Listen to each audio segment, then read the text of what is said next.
So, let's say you're checking out a new restaurant. You don't know much about it, or its menu, or really anything, but you've never tried it before, and you want to see what they have to offer. You just don't know what you're going to be getting. Maybe the meals will be absolutely atrocious, or perhaps maybe they'll be the greatest dish you'll ever have. You just gotta try and find out. Yeah, that's pretty much how I feel about Disney games. What even was that analogy? My gosh. Disney games are very interesting to look at in retrospect, because you really don't know what you're going to be getting when you play one of them. While I've talked about a bunch of Pixar games already, I haven't really delved into the regular Disney games, the ones based on their original animated films and TV shows. You know, stuff like Aladdin, Little Mermaid, Kim Possible, Gravity Falls, Chicken Little, sure. When you try a game from all these different series, you don't know if it'll be the worst thing you're ever gonna play in your life, or perhaps a real hidden gem that really holds up. I would love to talk about more of these weirder games in the future. There is just so much you can pull from that. But for today, I want to talk Lilo and Stitch, because not only is the original film one of my favorite movies in general, but I think the selection of games here is really interesting. So yeah, we're going to be taking a look at every Lilo and Stitch game, because I feel like it. A couple of disclaimers though, when I'm saying every Lilo and Stitch game, I'm only talking about Lilo and Stitch centric games, not general Disney games, so no Disney Friends or Kingdom Hearts, none of that. I'm also not going into stuff like Flash games, mobile games, or those weird PC exclusive educational games. We're just talking about the games on the main consoles and handhelds. I'm sorry, Sandwich Stacker and Bomberman Stitch Edition fans. It's not your time. But anyways, let's get into this, and we'll start in chronological order with the PlayStation 2 game, Stitch Experiment 626. Now this game came out around the time the movie was releasing. In fact, it was one of 3 Lilo and Stitch games that were released during this time, though we'll get to the other 2 later. This was the only game in this video that I actually have prior experience with. A couple years back, while I was in the mood to look for some of these more obscure Disney games from this generation, I came across this game which I never heard anything about. Plus, the concept for this game sounded really interesting, as it's a prequel to the film and it showcases Stitch's origin, which I found pretty cool, so I picked it up and I liked it.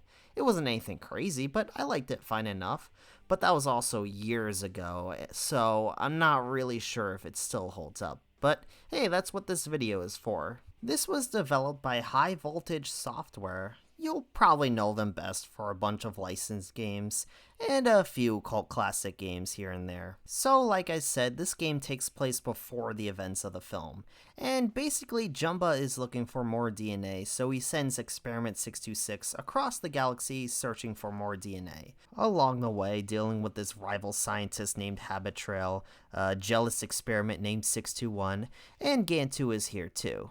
The plot is fine. It's cool we get to see more of this universe, as we don't really get to see the whole wider galaxy and other Lilo and Stitch related media, but I just found the plot to be just there. It works, but it's a pretty simple story when you get down to it. The only part of the story I really enjoyed was everything surrounding 621. For one, this is the first experiment we see outside of Stitch, since this is way before the TV series was a thing, so that's really cool. I just like the idea of Stitch having this cousin who is just a jealous jerk who constantly berates him in most of the stages and constantly screws with him throughout the whole game.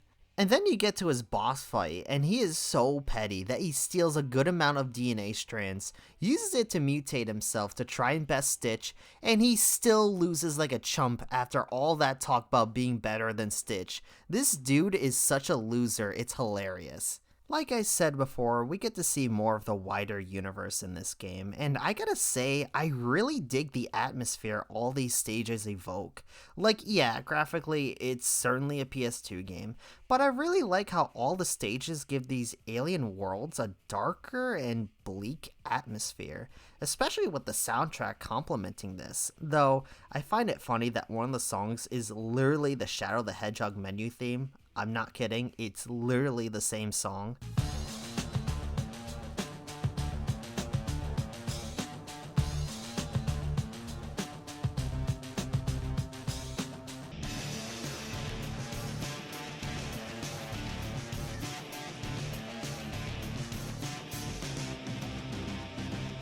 So gameplay wise, this is a 3D platformer with shooter elements. Stitch feels fine enough. He is a little bit too fast, but it's something I think you can get used to.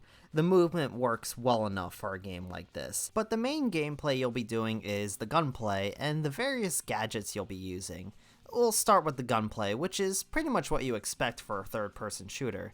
You start out with just your regular blaster, but as you explore the stage, you can find a few more blasters to carry, and with 4 in total, you get to do a lot more damage for the rest of the level. Though I will say, I kinda wish Stitch got different types of blasters, or perhaps maybe an in-game upgrade shop, since you really only use the standard blaster, and that's about it. Yes, there is the freezing gun and the missile gun, but they don't have a lot of ammo, and they don't show up very often. I would have gone with something like Ratchet and Clank, where you can buy different guns and upgrades in a shop. I think that's what they should have gone with, something like that. It just kind of makes the gunplay a little samey after a while, since again, you're really only using the standard blaster. But I will say, I do think it still can be pretty fun. It helps that you can strafe left and right too, so it makes the gunplay feel really good. There is a decent enemy variety too, so at least they do shake up things from time to time. Outside of the gunplay, you'll also be using 2 different gadgets, those being the grapple hook and the jetpack. The grapple hook, I'll be honest, is one of the most fun grapple hooks I've ever seen in a game. Basically, you hold a button down, and if the red line hits something, you could swing around it, and it's a lot of fun swinging around and timing it right to get massive jumps. And I love that as the game goes on, it will test you with some of these jumps. It's a great mechanic. It's probably my favorite part of the whole game. The jetpack, on the other hand, is just alright. It feels a little clunky when you use it, but as the game goes on, it's not too bad, but definitely could have been a little better. I just find it very awkward to use. Like, when it's asking you to just follow a linear path, it's fine. In fact, that's pretty much what the last level entails. But early on, it's very clunky to use. Plus, unlike the grapple hook, you don't get to use it until very late into the game, so it doesn't really get as much screen time as it should. So, the main point of every stage is getting to the end, but you also need to make sure to collect DNA throughout the stages. Think of the DNA like how the LUMs worked in most versions of Rayman 2, where they are on a linear stage and you need to get enough of them to progress through the game. This does sound a little tedious, but I didn't find this too bad. For one, a lot of them are pretty obvious to find. Like, just by staying on the main pathway, you can get a good amount of DNA without exploring too much. Plus, while there is 900 in total, you only need 640 to finish the game, so you have plenty of room to miss a couple, which is nice. One criticism I do have is, why can you not bring up the total screen for how many DNA you have in a stage? You can only view what DNA you've collected in a stage when you exit it, which is incredibly annoying if you want to go for 100%. The only way you'll know if you've gotten all the DNA in the stage is if Jumba tells you, but that's it. Otherwise, you gotta guess to see if you've collected all of them. It's just really annoying. And this also applies to the film reels too. With these, if you collect a good amount of them from just finding them, or doing these little Squidbot challenges, you can purchase movie clips in the store. I didn't really bother with these since I don't really care much for unlocking movie clips, but it at least adds something for you to do in these stages. To get into more issues I had with the game, I thought the bosses were pretty mediocre. Not terrible, but I just wasn't a big fan of any of them. The first fight with this robot is over before you know it. The fight with 621 could have been a little bit more interesting, and Gantu was really annoying. It wasn't hard, it was just really tedious whenever one of the bombs blows up and you have to go get another one, and you have to time it with Jumba freezing Gantu, and it's just really tedious getting everything to line up correctly. I think the worst part of the whole game though is the camera. Like, I wouldn't call this the worst camera I've ever seen in a game, but my gosh, when it gets bad, it's really bad. Now, when you're just running along the pathway or even some platforming, it's okay enough. You even have a button to recenter it. but when you're climbing, it's atrocious. I cannot tell you how disoriented I got during these segments. It was an absolute nightmare. It made some of these sections way harder than they should be. The camera just needed to be a lot better because at best, it's okay, but at worst, it's pretty awful. So besides all that, I still like this game. Yeah, it's got a lot of problems, don't get me wrong, and it can be very jank at times, but I still enjoyed it for what it was. I dig the gunplay, the levels have a really great atmosphere going for each of them, the grapple hook is awesome to use, and the game isn't very long. I'd say it took me around 2 to 3 hours to finish. I had a good time playing through it. It's not something I think is for everyone, but if you have a soft spot for PS2 era licensed games like I do, then yeah, give this a shot. It's a decent little game. Next up is the PS1 game, simply titled Lilo and Stitch, though in other places it's also known as Trouble in Paradise. This is the only game that actually adapts the plot of the movie, as every other game is either doing its own thing or just based on one of the series. This was developed by Blitz Games, who, if you know your Nickelodeon video game history, that name should definitely ring a bell. It's also the only Lilo and Stitch game that was on multiple platforms, as not only was this on PS1, but it also got a PC release, though I'll be playing the PS1 version since that's the one I have. I don't know anything about the PC version, so hey, if you played it, let me know how it was. I don't have anything to say on the story since, well, it's just the movie's plot, nothing really to say on that. Except for these rock monsters, where did they come from? Are they aliens? Do they originate from Earth? Who knows? The game definitely looks like a PS1 game. The models look hilarious, but I kinda think it adds to the PS1 era charm. I don't know, there's just something about PS1 Disney era games that just have a really adorable charm going for them. If I were to describe this game, it would be cozy. It's a simple Crash Bandicoot clone. You play as either Lilo or Stitch, collecting whatever items you need to finish that set of stages, and ending things off with a chase. It feels fine. Again, it's an extremely simple game, so movement is not at all complicated. Lilo uses her voodoo doll to attack, as well as the ice cream dude, but Stitch can spit, do a Crash Bandicoot-like spin, and roll into a ball if the meter is filled up. I feel Stitch is the more fun character to play as, just because I think he was just more fun to use with his moveset. I got nothing to say about the stages. I find the difficulty fine enough. It can get a little tricky, but it's pretty comfortable, all things considered. But really, it's just a very simple Crash Bandicoot clone, and it's over before you know it. It took me only an hour to finish the game. But here's the thing, and like I said before, the one thing I really liked about this game was the atmosphere and the cozy vibe. The environments and the soundtrack really give you a taste of what Hawaii is like, so playing through this game was extremely cozy. The theme that plays when you're looking at the map is such a vibe. It's one of my favorite songs in the whole game. It's so good. The game itself is fine. The chase sequences are okay. You can also unlock some movie clips, but again, the game lasts for only an hour, so there just isn't much here. Compared to other Crash clones, I don't know, man. I'm team going Quackers on this one. Though it is better than Scooby-Doo and the Cyber Chase on PS1. You want to talk about snooze fests? That game will definitely bore you to sleep. But yeah, sorry, I just don't have a lot to say about this game. It's decent, completely harmless to check out, and again, it's pretty short. But you're not missing a ton by skipping out on this one. But now for the Game Boy Advance game. This is the one I think most of you might be familiar with. It was developed by Digital Eclipse, which really surprised me since I really only knew them for their work on the retro game compilations they do. I had no idea they used to develop original games, but yeah, back then they did do original games like this.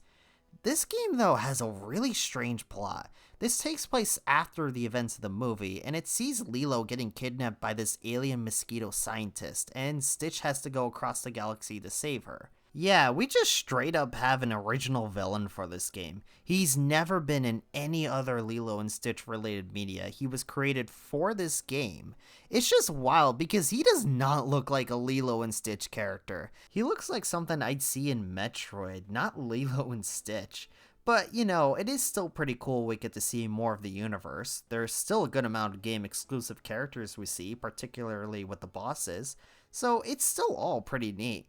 The presentation, though, Wow, this game looks great for the Game Boy Advance. The sprites and backgrounds look gorgeous. Like, Digital Eclipse really went hard with the art direction for this game. The game just pops with its vibrant colors and very fluid sprite animations. It's a joy to the eyes. And again, like the PS2 game, it's very cool we get to visit some locations we've not really seen in other Lilo and Stitch related media. The music is also pretty good. The boss theme especially is so good. They absolutely nailed the presentation for this game. And it doesn't stop there because this game is honestly really good. So this is a run and gun platformer, similar to games like Metal Slug or Gunstar Heroes. You shoot up enemies with your guns and you're just trying to make it to the end of the stage. It's pretty simple, but it's a lot of fun. For one, Stitch feels great. I think he controls extremely well, and I really dig the gunplay. Your main guns have infinite ammo, but you can also find these different guns in the stage that, while they do cost ammo, they can really screw up any enemies coming your way. Not only that, but you also have grenades to throw if an enemy is a bit out of reach, and yeah, that's pretty much the core gameplay. But I think I like most about this game is that it's really well designed. This game is pretty challenging, all things considered. Like, enemies can kill you very quickly if you're not careful. But when you die, you immediately respawn where you were. And if you game over, you only restart whatever area of the stage you were at. So while yeah, the game is pretty hard, it's still well designed enough to be fair. It just works so well. It's simple when you look at it, but the main Stitch gameplay was a lot of fun to go through. When I finished each stage and the boss of each world, it was incredibly satisfying to do so. Now there are two other gameplay styles, these vehicle segments with the ship and this tank thing at the very end of the game, which are fine. They broke up the gameplay quite well. There are also these Lilo stealth segments, and these were okay, but they were definitely my least favorite part of the game. I just didn't find the stealth very interesting, and I really didn't like how if you die once, you're sent all the way back to the beginning of the stage. No checkpoints at all, which is pretty obnoxious as these stages are pretty long. I feel they could have used a checkpoint here and there. Again, these were fine, but I could definitely do without these. The game itself is really short, but you could unlock some pictures and these crusty clips from the movie, which is hilarious. I love seeing dumb compressed video footage on a Game Boy Advance. There isn't much else to say on this game other than it's a great game in general. Like, genuinely, this is a hidden gem on the Game Boy Advance. Digital Eclipse knocked it out of the park with this game, and it's definitely the best Lilo and Stitch game I've played so far. Highly recommend checking this one out. It's a great time. Now, for the sequel, Lilo and Stitch 2, I know nothing about it. I've never heard anyone talk about it or anyone who has played it. I just know it exists. Digital Eclipse didn't return for this one. Instead, it was handled by Climax, who you might remember from a while back. I talked about the handheld versions of Nicktoons Unite, but you'll also know them best for Super Sponge and a few of the Silent Hill games. This is the only Lilo and Stitch game that's based on the original TV series, so the plot obviously deals with Lilo and Stitch going after each experiment while also dealing with Gantu and Hamsterville. That's pretty much the story, it's nothing too deep. The gameplay is pretty similar to the first game. It's still mostly a run and gun game, and Stitch can pretty much do everything he could do in the first game. He even still has the grenades. It's got a lot more emphasis on platforming this time, which is fine. Heck, I even like how Stitch feels a little bit more than in the first game. I do like how Stitch can use different experiments to help him out throughout the stages. It's pretty cool. But honestly, I found the stages with Stitch to just be okay. Like, nothing really stood out to me as much as the first game. I don't know, maybe it's because the stages are all set on Earth, but I kinda miss the crazier locations he visited in the first game. The game is also way easier than the first game, which is fine, but I kinda miss that really satisfying challenge the first game provided. When I finish a stage in this game, I don't really feel that same gratification. Like, Stitch's stages are fine, it plays well, but I just wasn't as impressed with this one. The driving stages, though, were pretty fun. These were probably my favorite part of the whole game. You know, whenever I see Game Boy Advance 3D, it's always very impressive, but at the same time, not always fun. I mean, look at games like Star Wars Flight of the Falcon or Medal of Honor Underground. Impressive, sure, but not really fun to play. But here, no, these are genuinely really fun stages. They feel great, I think they have just the right amount of challenge, it's really fun. But then we have the Lilo stages, and I wasn't big on these at all. It's one of those you control multiple characters to solve puzzles to get to the end, and while I usually like these types of games, these stages just aren't very interesting. They just don't do that much creative things in these stages. Like, I just get so bored during these stages, and they go on for way too long. I like the idea of controlling some of the experiments, but otherwise, I could not care about these stages whatsoever. At least with the Lilo stages in the first game, while I wasn't a fan of them, I take those levels over these any day. These were definitely the worst part of the game for me. The bosses were also absolutely nothing. If you could even call some of these bosses, some of them are over in like 10 seconds if you know what you're doing. Also, gotta say, I feel the presentation took a step down. Like, the game doesn't look bad, but I don't know, these sprites just don't feel very expressive, and I just found the aesthetic of all the stages very bland. Like, a lot of them just blend in for me. I was also not a big fan of the soundtrack. It was very forgettable, and they reuse songs constantly in places that really wouldn't make a lot of sense. Look, this is not a bad game. It's perfectly fine for what it is, and I do dig that this game has a save feature. The first game only used passwords, but when I finished this game up, I just wasn't that impressed with it. Outside of the driving stages, everything else was just okay. It didn't really do anything wrong, but nothing super great either. It's like the definition of a 6 out of 10 game you can possibly play.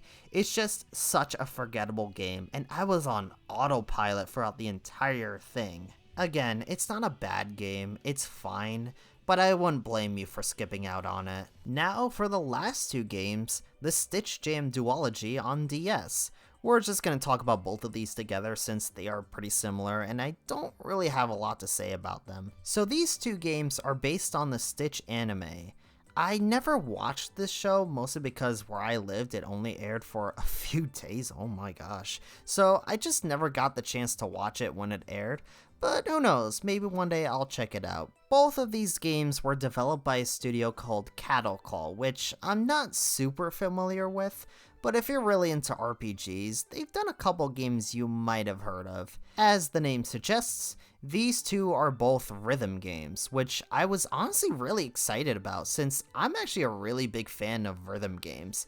You name it, Rhythm Heaven, Rhythm Thief, Taiko Drum Master, Guitar Hero, Rock Band, all that stuff. I adore rhythm games. You can either play these games with buttons or the touchscreen. I went with buttons just because it'd be a little more comfortable for me, but playing the touchscreen isn't too bad either. And yeah, if you played any rhythm game in existence, you know how these go. I think the song selection of both games is pretty good. I wouldn't say these were like the best songs I've ever heard, but I like listening to a good amount of them. But really, I just don't have a lot to say about the gameplay. It's exactly what you expect. You time your button presses or the touchscreen with the beat of the song. That's pretty much how rhythm games go. The games look pretty good, especially the second one. I love how creative it gets with the visuals. I love the little wand Stitch has, and as you go through the stages, there's some cosmic drawings you'll see. It's really cute. The stories are also pretty fun. Well, more so for the second game. The first game is just Stitch going to rescue Angel, but the second is like this goofy cosmic adventure, and it's really charming. I like how it even has some sub-stories later on, like Bleakley getting lost in the galaxy, or Reuben going around to make the ultimate sandwich, or Stitch and Angel going on a date. I also like how you can give each game's respective playable characters some costumes to wear, especially in the second game. You get a lot of costumes for both Stitch and Angel. Both games aren't very long, but I feel in general, if you had to play one or the other, definitely go for the second game. Unlike the first one, it never left Japan, so you might need to go around digging for a translation, but it's a little longer, the story is really fun and goofy, I love the visuals here, and I think it has a better song selection. It's just the more fulfilling game to me. The first game is neat, but the second game easily clears it. But that's honestly it for both games. They are just really cute, charming little rhythm games. Nothing amazing, but man, they were just really wholesome games to play. If you like Stitch and rhythm games, these are cute little DS games to check out. And that's all of them. Yeah, I didn't have a lot to say about most of these games, but I gotta say, I didn't think any of them were bad. Like, at worst, they were just okay. But most of them I liked decently enough. This was really fun to go through. I think it's nice to do a licensed game series where every game was at least decent. But if you liked this video, give it a like, and if you're new here to the channel, hit that subscribe button. Plus, if you played any of these games, let me know in the comments below what you thought of them. I'm curious if any of you remember these games. But I hope you all have an amazing day, and take care. Bye!